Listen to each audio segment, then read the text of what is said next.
I want that book. A lot of thrills you can get in life. You can jump off cliffs, you can jump out of aeroplanes.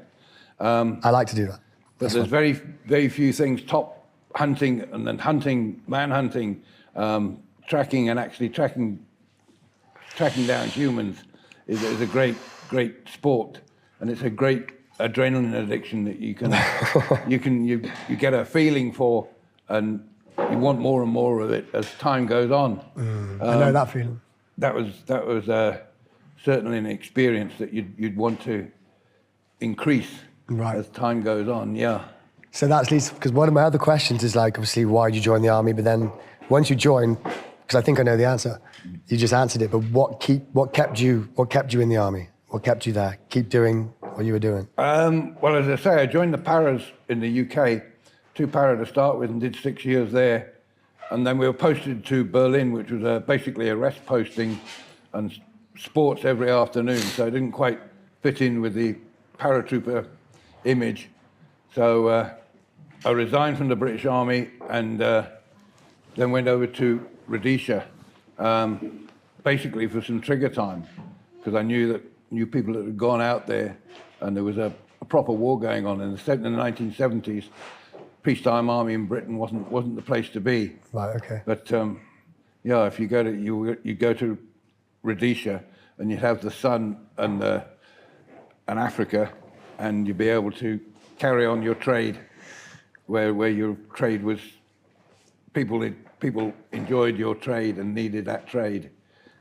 That word's actually quite interesting, because I was having a conversation with Steve earlier every year, Steve, about how being a professional soldier is, like, I'm a tradesman. That's what I do for a living. I build gardens, and you call it a trade. And I don't think civilians would see a professional soldier as like a trade, because they see, I don't know, but I assume a civilian would look at a soldier as someone who works for, you know, Her Majesty's Army or something like that, and they wouldn't see it as a trade that you can apply outside of like warcraft or being in the military. Do you see what I mean?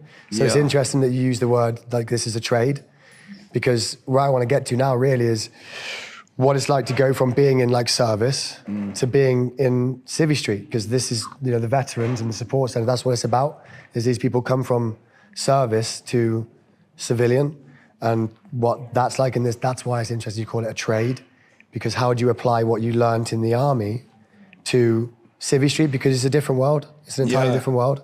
I found it was a completely different world, a complete come down after you've been basically in action for a certain amount of time. You're always trying to get more adrenaline addiction. Comes back to that. And in all the fields I've managed to work in, I've done, as I say, when I came out of the Philistines here, I did a SAS Special Adventures service up in Scotland. Yes, this one, I like this. Teaching recruits in Scotland on the island of Rassay. And after that, I've always done military